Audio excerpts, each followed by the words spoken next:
Somewhere beneath the ocean floor, there are cities. Not ruins in the way we normally picture ruins, crumbling columns, scattered pottery, things left behind by people who simply moved on. These are entire cities. Streets laid out in grids. Staircases that descend into darkness. Walls that were built to last.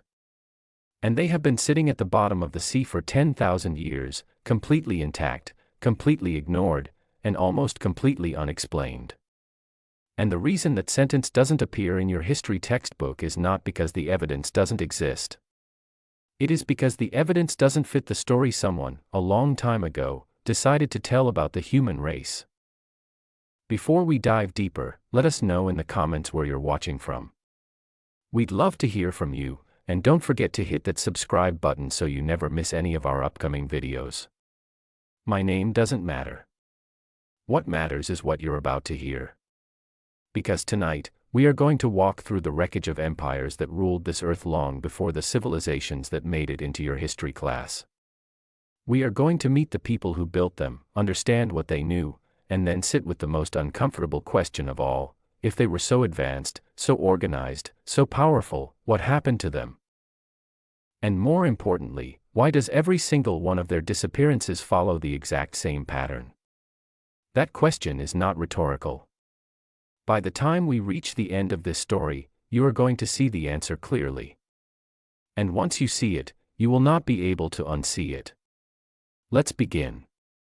The year is 9600 BC. That number is important, so hold it in your mind. 9600 BC. The reason your textbooks don't start there is because, according to the official timeline of human civilization, nothing worth recording was happening at that point. Humans in 9600 BC were supposed to be scattered, nomadic, living in small hunter-gatherer bands, surviving off the land, with no permanent settlements, no organized religion, no monumental architecture, and certainly no cities. That was the consensus. That was the agreed-upon story. And then, in 1994, a Kurdish shepherd in southeastern Turkey was walking across a hillside, and he noticed something strange sticking out of the ground. He told an archaeologist. The archaeologist came to look. And what they found buried underneath that hill in Turkey changed everything that anyone thought they knew about the beginning of human civilization.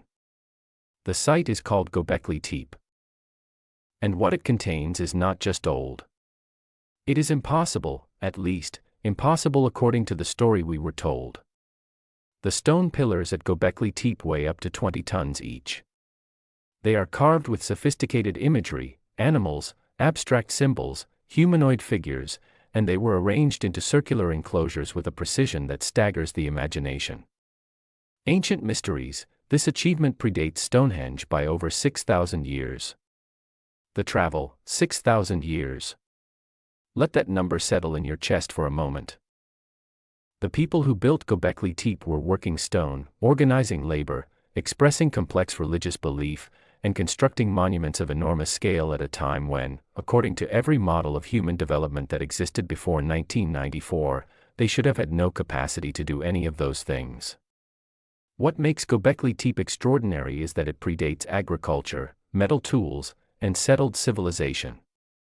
Its builders were hunter-gatherers. Ancient mysteries, at least, that is what we call them, because we don't have a better word for a people who built something this sophisticated without leaving behind the kind of evidence that would let us call them a civilization.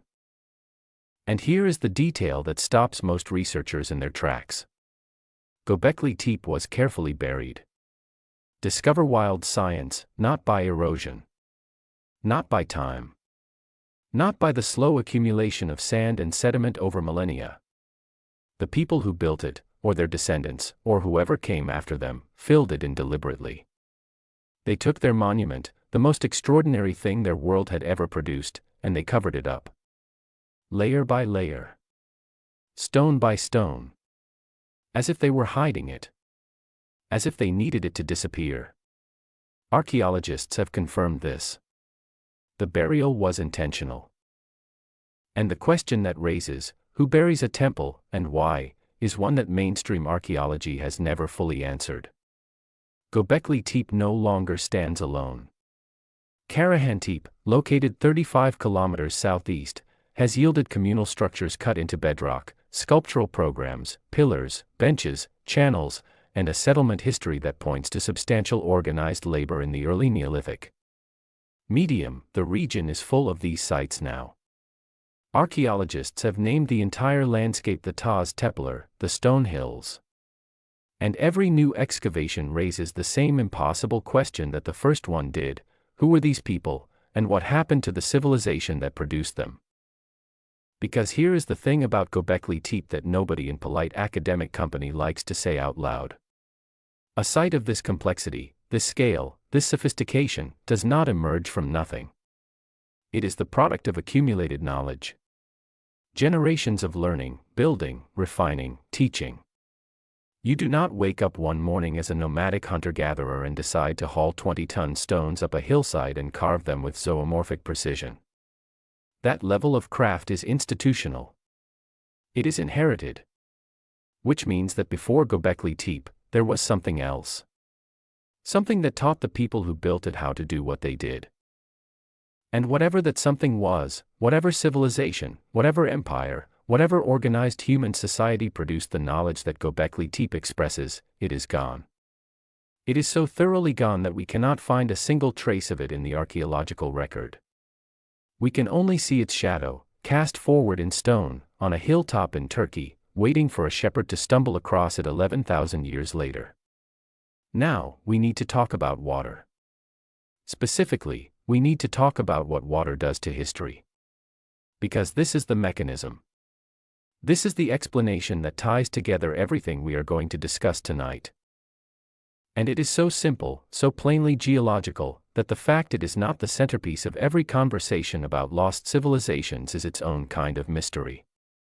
Approximately 11,700 years ago, at the end of the last ice age, something happened to the surface of the Earth that we know, without any dispute, as a geological fact.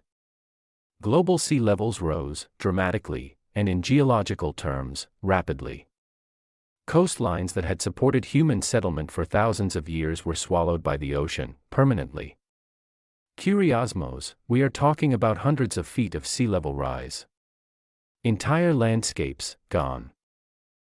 River valleys, plains, coastal shelves, the kinds of places where human beings tend to build their cities, submerged. And they have been submerged ever since. Once post-glacial sea rise is taken seriously, myth and archaeology no longer sit in separate rooms. They begin to overlap at the level of human experience. Curiosmos, what does that mean in practical terms? It means that if a civilization existed on the coastlines of the ancient world before 9600 BC, before the ice melted, before the seas rose, that civilization is now underwater. It is not in the desert waiting to be found. It is not buried in a hillside waiting for a shepherd.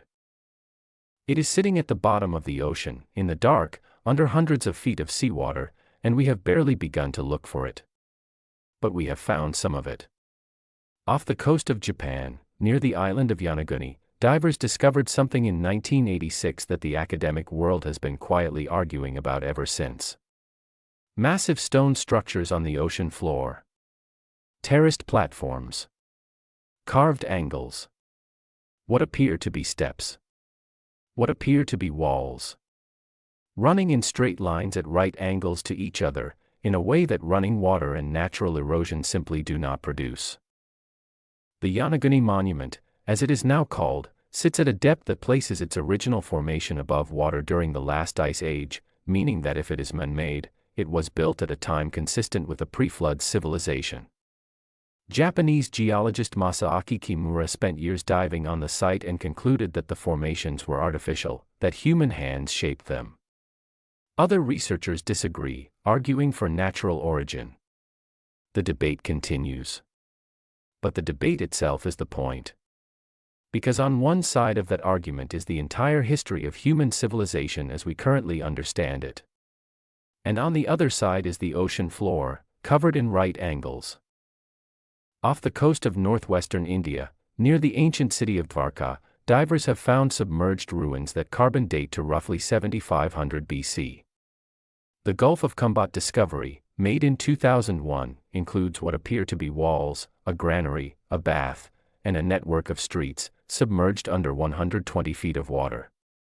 The Indian government's National Institute of Ocean Technology conducted the survey. They were not fringe researchers. They were not alternative historians looking for confirmation of a theory. They were government scientists doing underwater survey work. And what they found forced a question that nobody in the academic establishment wanted to answer. If there was a city at Dvarka in 7500 BC, and that city is now under 120 feet of water, then who built it, and where is their story in our textbooks? The answer, of course, is nowhere.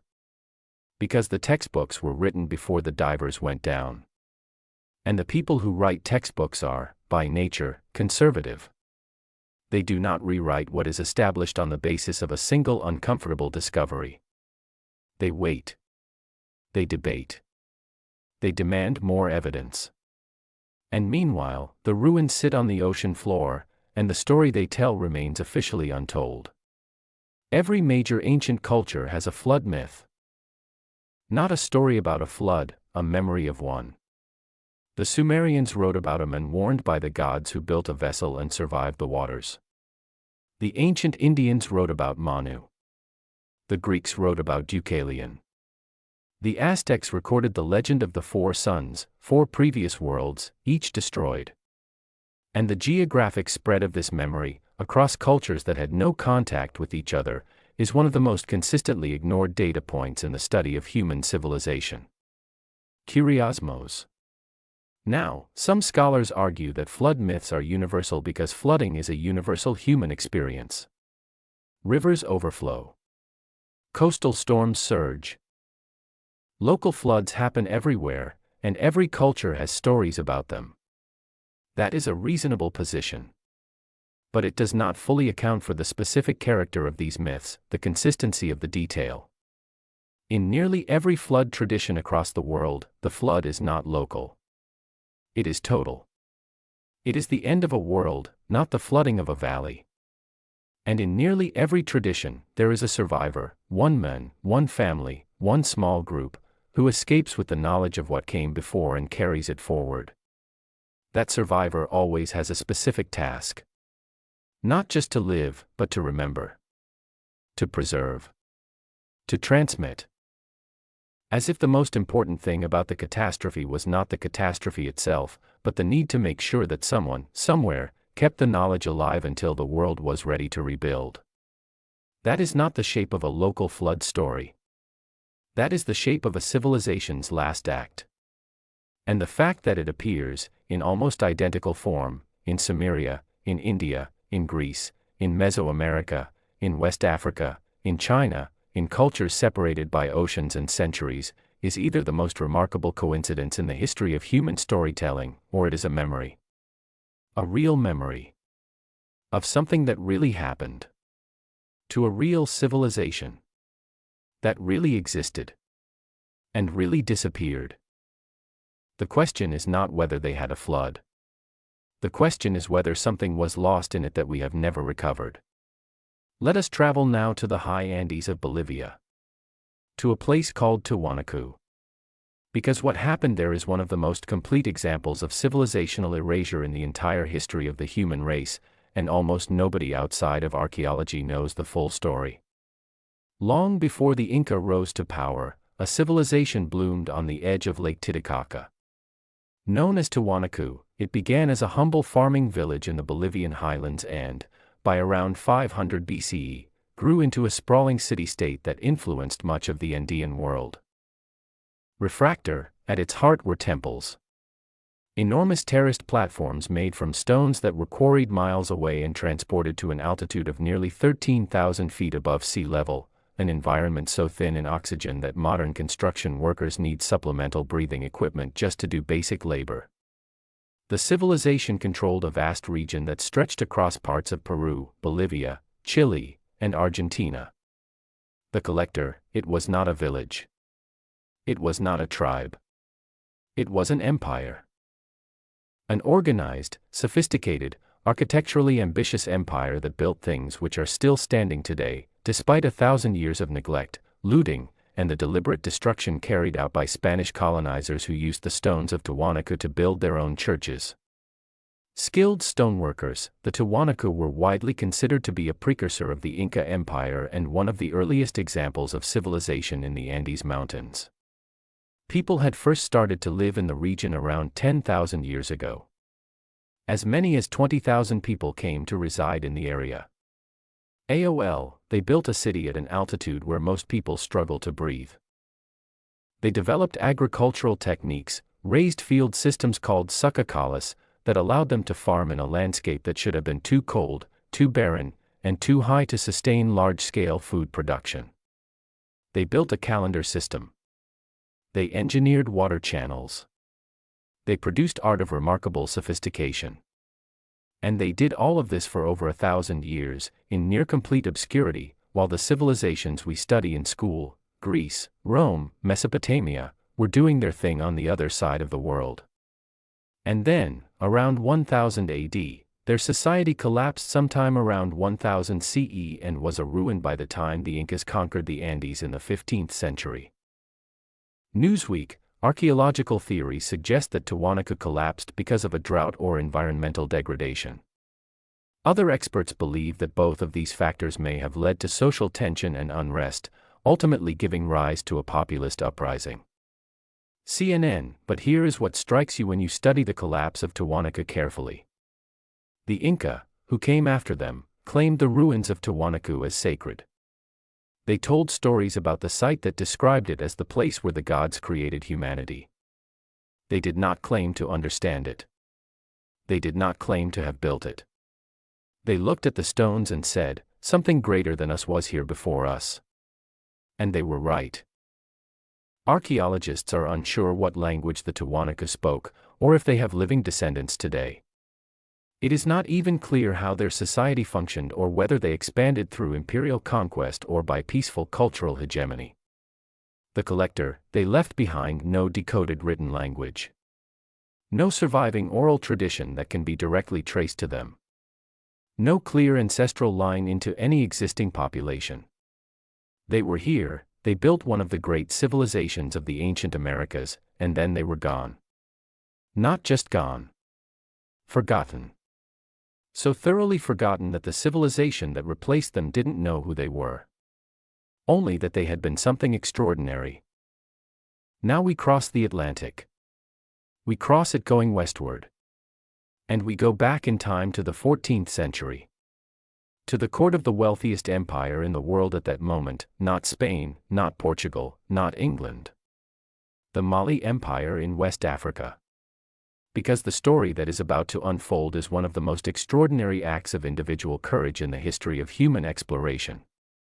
And it is almost entirely absent from the textbooks most people in the United States, the United Kingdom, and Canada were handed in school. The Mali Empire in the early 14th century was not a minor kingdom. It was a continental superpower. Its territory covered most of West Africa. Its gold reserves were so vast, so incomprehensibly large, that when its most famous ruler, a man known to history as Mansa Musa, made a religious pilgrimage to Mecca in 1324 and distributed gold to the poor along the way, he single-handedly crashed the gold markets of Egypt and North Africa for a decade. A single man's generosity caused a currency crisis across an entire region of the world. That is the scale of wealth we are talking about. But before Mansa Musa came to power, there was another ruler. According to the 14th century Arab historian Shihab ad-Din al-Umari, when Mansa Musa was in Cairo on his pilgrimage in 1324, he told an Egyptian official how he had come to rule. His predecessor had been consumed by a single obsession, exploring what lay on the far side of the Atlantic Ocean. Medium, this predecessor, whose name history has recorded imperfectly, but who we will call King Marcus here, was not a man who accepted limits. He looked at the Atlantic and asked the same question that European sailors would not ask for another century and a half: what is on the other side? He wanted to find out whether the Atlantic Ocean, like the great river Niger that swept through Mali, had another bank. Face-to-face Africa, that is a beautiful way to think about it. The Niger had two banks. Why would the ocean be any different? So he ordered ships built. He summoned shipbuilders from across the empire and had 2,000 vessels constructed and equipped, 1,000 for the crossing itself, each attached to a supply ship loaded with food, medicine, fruit, and provisions calculated to last 2 years. The African history, he gathered the finest sailors, navigators, doctors, engineers, and scholars his empire could produce. He organized this fleet with the same administrative competence that had made the Mali Empire the dominant force in West Africa. And then, in an act that still staggers historians who study it, he abdicated his throne to his brother, Kanku Musa, and set off on an expedition into the unknown. Face to face Africa, he gave up his crown. He gave up his palace. He gave up his gold and his power and his title and everything that power meant. Because there was something on the other side of that ocean that he needed to know about more than he needed any of it. Regardless of whether any Malian ships ever reached the Americas, they never returned to Africa. African American Registry, 2,000 boats. The most sophisticated naval expedition the medieval African world had ever mounted. Gone.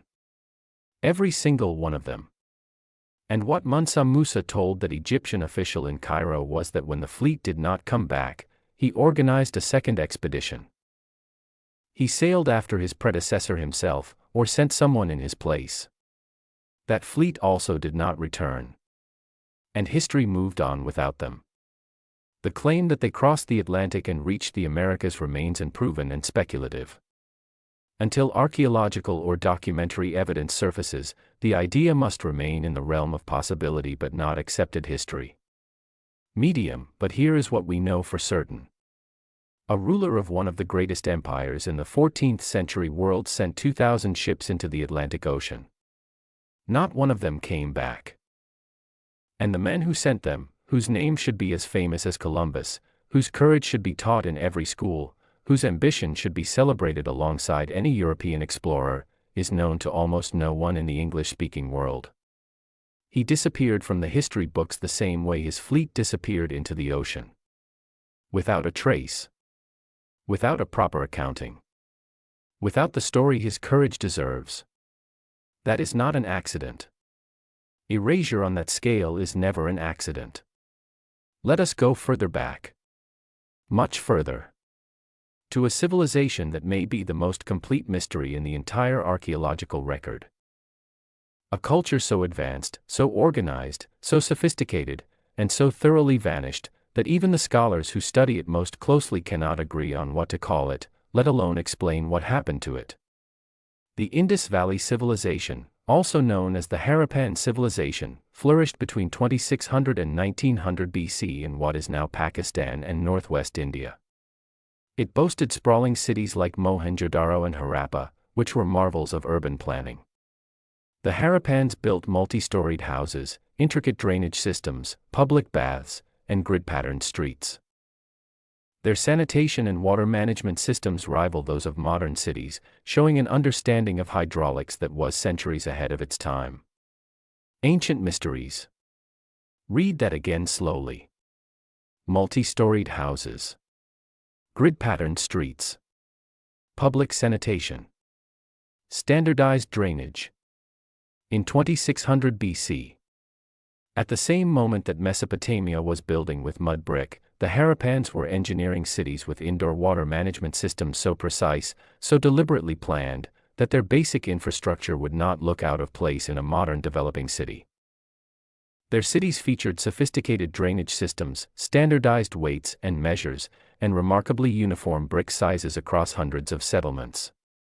Discover wild science, uniform brick sizes. Think about what that means. It means there was a standard. A code. A shared specification enforced across an empire that stretched over 1 million square kilometers. You do not achieve that without bureaucracy. You do not achieve that without communication systems. You do not achieve that without a level of administrative organization that rivals anything Rome produced 1,000 years later. What is truly mind-blowing is that archaeologists have found no evidence of palaces, temples, or weapons of war, suggesting this was possibly the world's first peaceful urban society.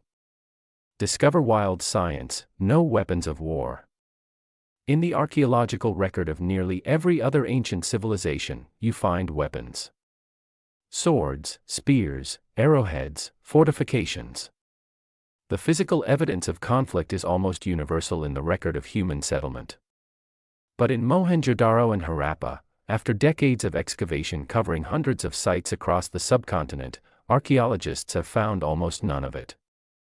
This was a civilization that appears to have organized itself without militarism, without a warrior class, without the infrastructure of violence that underlies almost every other empire in the ancient world. And it lasted for 700 years. Longer than the entire history of the United States from its founding to the present day. And then, around 1900 BC, the civilization mysteriously disappeared, leaving behind an undeciphered script and countless questions about how they achieved such advanced urban development without any apparent central authority. Discover wild science, their script has never been decoded. No Rosetta Stone has ever been found for the Harappan language. No bilingual inscription. No key. After more than a century of effort by some of the finest linguists and epigraphers in the world, the writing of the Indus Valley civilization remains completely unreadable. Which means they cannot tell us their own story. We cannot hear them. We can only look at what they left behind and try to understand people who built something extraordinary, and then stopped, without any clear evidence of why. No mass graves. No evidence of conquest. No burning layer in the archaeological record that would indicate invasion or warfare. The cities were not destroyed. They were gradually deserted. The population simply melted away. Discover wild science, as if, one by one, family by family, neighborhood by neighborhood, the people of the Indus Valley made a collective decision to leave. To go somewhere else. To become someone else. To stop being what they had been and disappear into history without a trace. Where did 5 million people go? Because at its height, that is how many people lived within the reach of the Harappan civilization. 5 million human beings. With a culture. With a language. With a shared system of weights and measures and brick specifications and city planning. They did not simply evaporate. They went somewhere. They became someone. And the civilization that succeeded them, the Vedic culture that gave rise to classical Indian civilization, told stories about a great and ancient people who had come before. Stories that archaeologists are still trying to match to the ruins they keep finding in the ground. The Harappans did not disappear. They were forgotten. By the world. And possibly, eventually, by themselves. There is a psychological concept that explains why we have so much difficulty accepting what the evidence of these lost empires actually suggests. It was described by the philosopher and historian of science Thomas Kuhn in his 1962 work, The Structure of Scientific Revolutions. And what Kuhn described was the way that established systems of knowledge respond to information that threatens their foundational assumptions. He called this phenomenon paradigm lock. And the way it works is almost mechanical in its predictability. When an anomaly appears, a finding, a discovery, a piece of evidence that does not fit the accepted model, it is not immediately integrated. It is not welcomed. The scientific or academic community does not gather together and say, here is something that changes what we know. Instead, the anomaly is first ignored. If it persists, it is dismissed. If it cannot be dismissed, it is explained away, reframed, recontextualized, reduced. The career of any researcher who pushes too hard on the anomaly becomes more difficult. Funding dries up. Papers don't get published. Conference invitations stop arriving. The social and institutional machinery of knowledge production quietly closes ranks around the accepted model. This is not a conspiracy. It doesn't require anyone to be malicious. It is simply how institutions behave when their foundations are challenged. And it is exactly what has happened to the evidence of lost civilizations for the last 100 years. Every site we have discussed tonight, Göbekli Tepe, the Yonaguni Monument, Tiwanaku, the voyage of Marcus's fleet across the Atlantic. Every single one of these has been excavated by credentialed researchers, documented in peer-reviewed literature, and debated in mainstream academic journals. The data exists. The photographs exist. The carbon dating exists. But the story those data points are allowed to tell remains constrained by a framework that was built in the 19th century, when the dominant assumption was that human civilization moved in a single upward line, from primitive to advanced, from simple to complex, always progressing, never regressing, never cycling, never repeating. That assumption has never been proven. It was chosen. It was chosen because it was convenient. Because it aligned with the worldview of the people doing the choosing. Because a straight line from primitive to advanced, with Western European civilization at the apex, told a story that served certain interests very well. And once that story was institutionalized, once it was written into textbooks, built into university curricula, embedded in the assumptions of every funding body and peer review committee in the Western world, it became extraordinarily difficult to challenge. Not because the evidence wasn't there, but because the evidence required you to imagine a history that the institutions of knowledge were not designed to accommodate. So here is where we have arrived. 5 lost empires. 5 disappearances. And across all of them, a pattern that repeats with the consistency of a law of nature. Each of these civilizations reached a level of sophistication that, by our current understanding of what was possible at the time, should not have existed. Each of them collapsed, not through slow, traceable decline, but through what looks from the archaeological record like sudden erasure. Each of them left behind physical evidence that our best engineers and archaeologists today struggle to fully explain. And each of them left behind something else. Something smaller and more durable than stone. They left behind memory. The memory of something greater that had existed before. Encoded in myth. Carried in oral tradition. Preserved in the stories that every culture tells about the age before the age, the time before the flood, the world before the world, the civilization that the gods destroyed because it had grown too powerful, or too proud, or simply too close to a truth that the universe was not ready for humanity to possess. What the pattern suggests, across all 5 of these civilizations, and across the dozens of others that did not make it into tonight's video, is that human history does not move in a straight line. It moves in cycles. Civilizations rise. They reach a peak. They collapse. The survivors carry forward fragments of what was lost, enough to begin again, but not enough to rebuild what they had. And after enough time, the next civilization rises from those fragments, reaches its own peak, and the cycle continues. The empires we call ancient, Egypt, Greece, Rome, Mesopotamia, were not the beginning of the story. They were inheritors. They were the civilizations that rose from the fragments left behind by an earlier collapse. And we, right now, are the civilization that rose from the fragments left behind by them. Which raises the question that I suspect has been forming in your mind for the last several minutes. If the pattern is real, if civilizations rise and fall in cycles, if advanced societies can be so thoroughly erased that the people who come after them have no memory of what was lost, then what does that mean for us? What does it mean for the civilization we are building right now, in the 21st century, with our satellites and our data centers and our global networks and our libraries and our universities? Are we different from the people who built Göbekli Tepe, or Mohenjo-Daro, or Tiwanaku? Do we have access to something they didn't? Some protection against the forces that erased them? Or are we simply further along in the same cycle? Building our own version of what they built? Certain of our permanence. Confident in our progress. Unable to see, because civilizations in the middle of the cycle never can see, how close the edge actually is. I want to leave you tonight with a thought that I have carried for a long time, and that this research has only deepened. The most dangerous thing about a lost civilization is not that it is lost. It is that it was forgotten before it was lost. The people of the Harappan civilization did not disappear overnight. They dispersed, slowly, over generations. And at some point in that dispersal, the knowledge of what they had been, the scripts, the standards, the city plans, the hydraulic engineering, stopped being transmitted. Not because anyone decided to stop transmitting it, but because the circumstances that had made transmission necessary no longer existed. Because the city was empty.